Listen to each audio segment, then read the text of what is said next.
സത്യത്തിന്റെ, സഹനത്തിന്റെ, സഹായത്തിന്റെ, സ്നേഹത്തിന്റെ, സാഹോദര്യത്തിന്റെ പ്രത്യക്ഷ രേഖകളാവണം മനുഷ്യജീവിതമെന്ന ദൈവവചനം ഭൂമിയിൽ പ്രാവർത്തികമാക്കിയ പ്രവാചക ജീവിതത്തെ ചരിത്രത്തിലൂടെയും അനുഭവ ചിഹ്നങ്ങളിലൂടെയും മനസ്സിലാക്കുകയും തെറ്റാത്ത ജീവിതചര്യയാക്കി പിന്തുടർന്ന ഒരു ജനതയുടെ അനന്തരാവകാശികൾ ഇവിടെയുമുണ്ട്.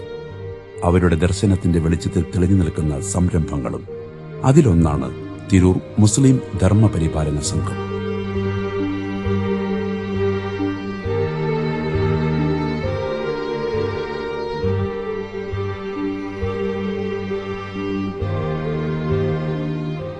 സാമ്രാജ്യത്വ ശക്തികൾ ഒരിക്കൽ കൂടി ലോകം പങ്കുവയ്ക്കാൻ നടത്തിയ രണ്ടാം ലോകമഹായുദ്ധം. പടവെട്ടി തീർന്നിട്ടില്ലാത്ത പക സൃഷ്ടിച്ച ഇരുട്ടിന്റെ കാഠിന്യം ഈ നാടും അനുഭവിച്ചു.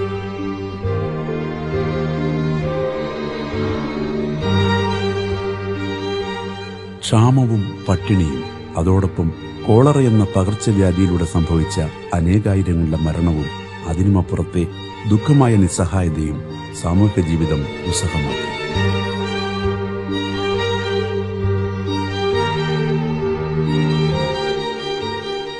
അനാഥരായ കുഞ്ഞുങ്ങളെ ഏറ്റെടുത്ത് അവർക്ക് മരുന്നും ഭക്ഷണവും വസ്ത്രവും തലചായ്ക്കാൻ ഒരിടവും വിദ്യാഭ്യാസവും തൊഴിൽ പരിശീലനവും നൽകുന്നതിനു വേണ്ടി ഒരു സംഘം ആളുകൾ തിരൂർ കോളറ നിവാരണ സംഘം എന്ന പേരിൽ ഒരു കൂട്ടായ്മയ്ക്ക് രൂപം നൽകി.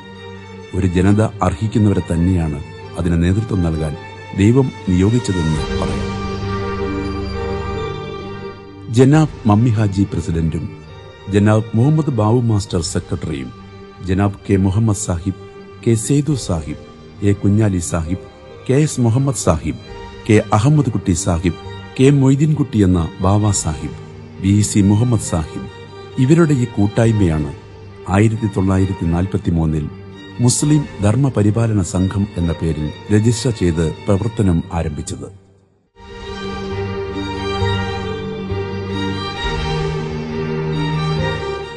ഏതൊന്നിനെയും വിജയത്തിലെത്തിക്കുന്നതും ആകർഷണീയമാക്കുന്നതും അതിന്റെ നിലപാടുകളും അതിനോട് പുലർത്തുന്ന സത്യസന്ധതയുമാണ്. പകർച്ചവ്യാധി, വെള്ളപ്പൊക്കം, ക്ഷയരോഗം തുടങ്ങിയ അത്യാഹിതങ്ങളിൽ പൊതുജനങ്ങളുടെ ഇടയിൽ ദുരിത നിവാരണ പരിശ്രമങ്ങൾ ചെയ്യുന്നതോടൊപ്പം മുസ്ലിങ്ങളുടെ വിദ്യാഭ്യാസവും ജനോപകാരവും സാമ്പത്തികവും മാനസികവുമായ പരസ്പര സഹായം ശീലിപ്പിക്കുകയും സക്കാത്തിൽ നിന്നും സംഘം അർഹിക്കുന്ന ഓഹരി ശേഖരിച്ച് അത് യുക്തമായ വിധത്തിൽ വിതരണം ചെയ്യുകയും അനാഥരായ മുസ്ലിം ബാലികാ ബാലന്മാരെ സംരക്ഷിക്കുകയും അനാഥ മയ്യത്തുകൾ സംസ്കരിക്കുകയും കൂടാതെ ഗ്രാമീണ വ്യവസായ പദ്ധതികൾ നടപ്പിൽ വരുത്തി സ്വയം സമ്പൂർണമായ ഗ്രാമ കോളനികൾ സൃഷ്ടിക്കുക എന്ന സദ് ഉദ്ദേശത്തോടുകൂടിയാണ് ഈ സംഘം പ്രവർത്തിച്ചുകൊണ്ടിരിക്കുന്നത്.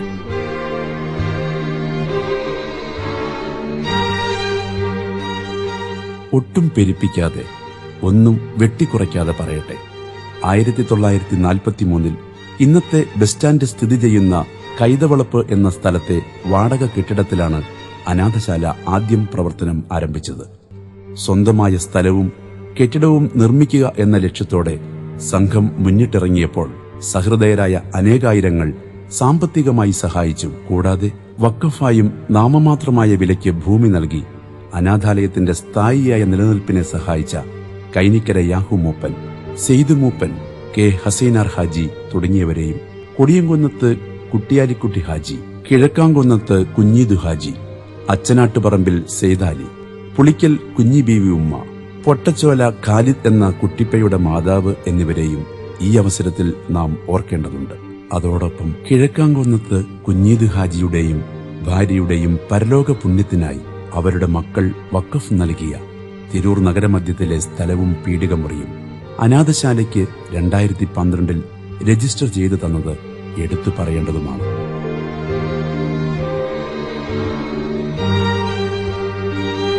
സംഘം 1947 കേരള സൊസൈറ്റി ആക്ട് പ്രകാരം രജിസ്റ്റർ ചെയ്യുകയും കേരള വഖഫ് ബോർഡിൽ അഫിലിയേഷൻ നേടുകയും ചെയ്തു.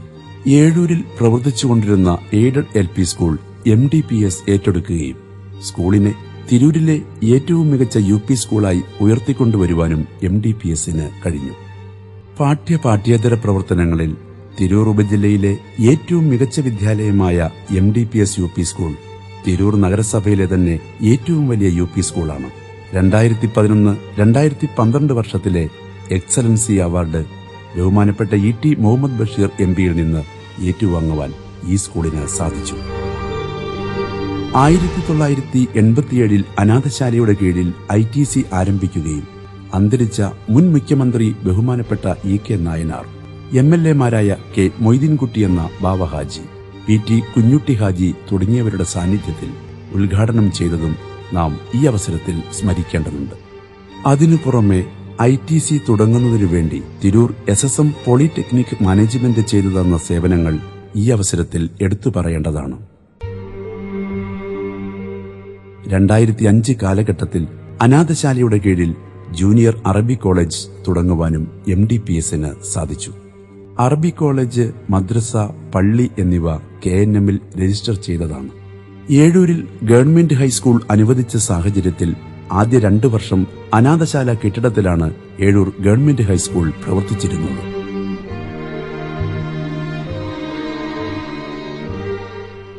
ആരോഗ്യവകുപ്പ് അനുവദിച്ച മാതൃശിശു സംരക്ഷണ കേന്ദ്രവും തുടർ വിദ്യാകേന്ദ്രവും ആശാ കേന്ദ്രവും ഇപ്പോൾ പ്രവർത്തിച്ചുകൊണ്ടിരിക്കുന്നതും MDPS-ന്റെ കെട്ടിടത്തിലാണ്. സ്വയം തൊഴിൽ സംരംഭത്തിന്റെ ഭാഗമായി ഖാദി ബോർഡിന്റെ സഹായത്തോടെ എണ്ണയാട്ടുന്ന ചക്കും ITC-യുടെ ഭാഗമായി MDPS ഇൻഡസ്ട്രിയലും ഇതിന്റെ കീഴിൽ പ്രവർത്തിച്ചു വന്നിരുന്നു. കേരള നദ്വത്തുൽ മുജാഹിദിന്റെ സഹായ സഹകരണം കൊണ്ടുകൂടി നിർമ്മിച്ച ജുമാ മസ്ജിദും കിണർ, വാട്ടർ ടാങ്ക് എന്നിവയും മമ്മി ഹാജി ടൂർണമെന്റ് കമ്മിറ്റി അനാഥശാലയ്ക്ക് നിർമ്മിച്ചു തന്ന കെട്ടിടങ്ങളും ടീം തിരൂർ വർഷങ്ങളായി വിദ്യാർത്ഥികൾക്ക് നൽകിക്കൊണ്ടിരിക്കുന്ന സ്കോളർഷിപ്പ്, തിരൂരിലെ സാമൂഹിക സാംസ്കാരിക സന്നദ്ധ സംഘടനകൾ നൽകി വന്ന സഹായ സഹകരണങ്ങളും KNM നൽകിക്കൊണ്ടിരിക്കുന്ന സഹായധനവും ഞങ്ങൾ ഈ അവസരത്തിൽ നന്ദിപൂർവ്വം സ്മരിക്കുന്നു. ഇപ്പോൾ അനാഥശാലയിൽ ആൺകുട്ടികളും പെൺകുട്ടികളുമടക്കം 75 അന്തേവാസികളും 7 ജീവനക്കാരുമാണുള്ളത്. അനാഥശാലയിലെ അന്തേവാസികൾക്ക് ആവശ്യമായ ഭക്ഷണം, വസ്ത്രം തുടങ്ങിയവ നൽകി സഹകരിച്ചു വരുന്ന നല്ലവരായ സുമനസ്സുകളെ ഈ അവസരത്തിൽ ഓർക്കുന്നു.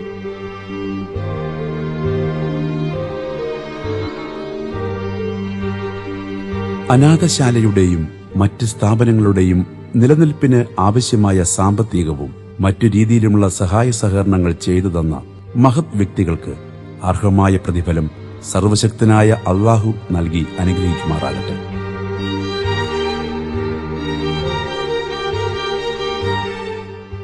ഒരു നാടിന്റെ സംസ്കാര രൂപീകരണം നടത്തുന്നത് അവിടുത്തെ വിദ്യാലയങ്ങളാണ്. ഇവിടെ കാലത്തിന് ചേർന്ന വിധത്തിൽ കൂടുതൽ കോഴ്സുകളും തൊഴിൽ സംരംഭങ്ങളും ആരംഭിക്കുന്നു.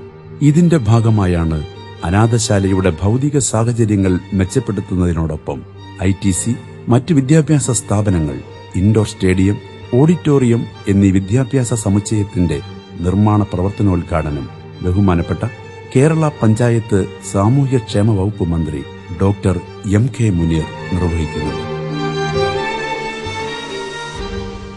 പുതിയ ലോകത്തേക്കുള്ള 1000 വിളക്കുമാടങ്ങൾ ഇവിടെ ഉയർകൊള്ളുമെന്ന ശുഭാപ്തി വിശ്വാസത്തോടെ